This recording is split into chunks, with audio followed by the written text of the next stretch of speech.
Hey everybody, James here with the BizMind, and I'm here today for another one of the business book reviews. Technically speaking, this book is a personal finance book rather than a business book, but certainly can help you in the realm of your business as well. In fact, it's the number one personal finance book of the last century, and that's the classic Rich Dad Poor Dad. I'm sure many of you have heard of it if you haven't actually read it. A lot of people have read it.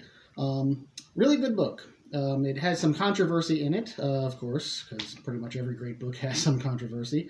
Um, but the thing I like about this book in particular is it talks about, just the very premise, the rich dad, poor dad. Robert Kiyosaki, he talks about how he had two fathers growing up. Really, it was his actual father and his best friend's father. But his best friend's father was kind of like a second father to him, and how they had two different mindsets. One of them was more the workaday mindset. I mean, his actual father was very well educated, PhD, multiple degrees, and was, I believe, involved in the school board actually in Hawaii. And the other father, which is more the rich father, who was his best friend's father, actually didn't even he didn't even go to high school, as far as I remember. And but yet he owned multiple small businesses that kept growing, and eventually he became the biggest landowner and developer in the entire state of Hawaii. And he goes through the book where he talks about the two different mindsets that kind of lead to the different outcomes. Some people thought that he was a little hard on his actual father.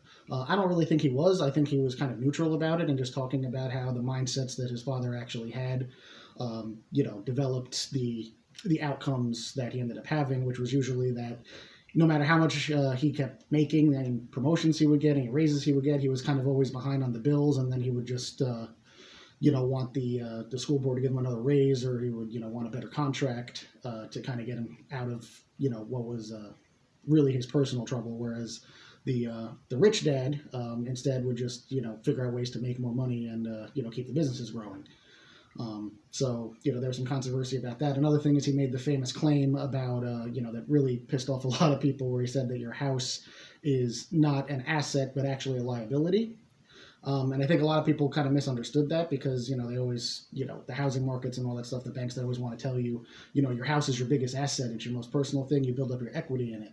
And Robert Kiyosaki points out what's kind of the obvious when you really think about it is the fact that until you're selling your house, it's not an asset. It's actually a liability because you're putting money into it constantly. It's an asset when you sell it, or it's an asset if you're renting it out and you're actually getting some income from it. And that's one of the big things in the book he talks about is, assets and liabilities. He was kind of the first one to really talk about it in such clear-cut terms about the assets is something that brings you in money, and liabilities is something that you're paying money into.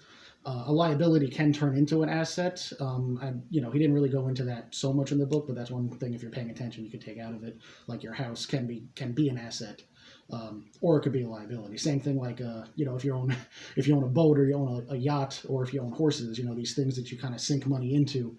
You can turn them into assets if you figure out a way to make money with them. That's why some people own horses. They do, the horse rides, with kids or whatever. They have them come out. They turn owning the horses into a business, so it at least kind of takes care of itself. Some people own yachts or they own boats. They actually start doing private charters, or they start doing boat tours or whatever to kind of turn something that basically would be a boat is kind of like a thing in the water that becomes a hole you sink money into if you're not making money with it some way. So so that's why I say, like, this book, it's technically personal finance, but you could actually get a lot of business sense out of it because it talks about how to basically keep things that would otherwise be liabilities draining you actually afloat. Robert Kiyosaki is pretty heavy on real estate investments. That's kind of how he's made a lot of money. I know a lot of his personal courses and stuff he does beyond this book, have to do with real estate. You don't need to be in real estate, though, to kind of get the basic premise of this book and actually apply some of the stuff into your personal life. One thing that I liked in there personally was when he tells a story about his comic book library that him and his childhood friend kind of did because they worked at some kind of convenience store, I think, where they had comic books, and they found out that when they sent it back to the wholesaler or the supplier at that point, that they would basically just rip off the cover to get the credit, and then they would just throw out the comic, the ones that didn't sell.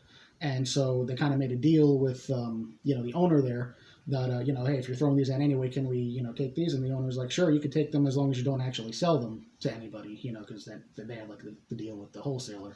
And they said, okay. So rather, they didn't actually sell them, but they ended up taking a room in one of their houses, and they actually put like all these comic books on these shelves or whatever. And they had one of their sisters kind of like run it when they weren't there. And every Saturday for like I think 6 or 8 hours, they had it open to the kids in the neighborhood that if they can pay like 10 cents or something, they can come in and just read as many comics as they wanted, which was a good deal back then because it was 10 cents to buy one comic. So this was kind of like getting more bang for your buck. I really like that story because it reminded me of when I was younger. I kind of had a couple of little things involving trading cards. My dad actually owned a collectible store, so I would get like all these cards, boxes of them. I'd buy them wholesale to get all the rares and stuff. But then I would take, I would kind of do a little bit of a franchise of the business when I was in school or at summer camp, and I would be handling the individual cards and selling them out to people and all that stuff. But sometimes I would throw together complete sets of something and sell it to them for, discount or whatever. So, I'm talking this is like when I was like 10 or, 12 or whatever, like, middle school, summer camp and stuff like that. So I found that to be, just one of those like things that you kind of think back to some of the stuff you did when you were younger, when you could kind of tell the entrepreneurial mindset is there, from the get-go. Also, their story about, they actually, at one point, they tried to actually make nickels out of lead because, they misunderstood the concept of making money. So that was kind of funny. So there's a couple of things in there about that. But yeah, it's a really good book. There's a lot you can get out of it, even if you're actually, personal finance angle or the business angle, I find. And, again, people give Robert Kiyosaki flack for some of the things he says, but I don't think he's really insulting anybody. Some people think that he was harder on his poor dad, his actual dad. I don't really think so. I think he was just giving you the way things were. And the other good thing about this book is it deals with the concept of the mindset a lot, because there's one point in here where he was talking about, he was being interviewed by some magazine or something about, I don't know if it was this book, but some book that he did. It may have been this book because this has gone through many editions, so he may have updated it.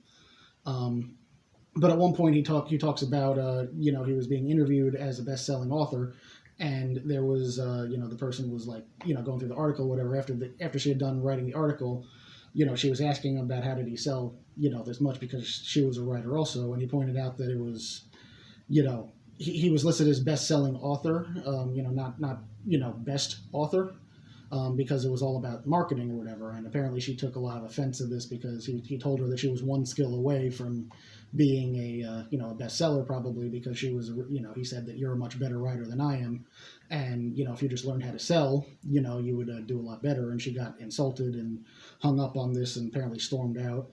To her credit, she wrote a fair article about him, so she didn't let that interfere with her work. But that mindset that you care more about the craft, and you refuse to learn how to sell.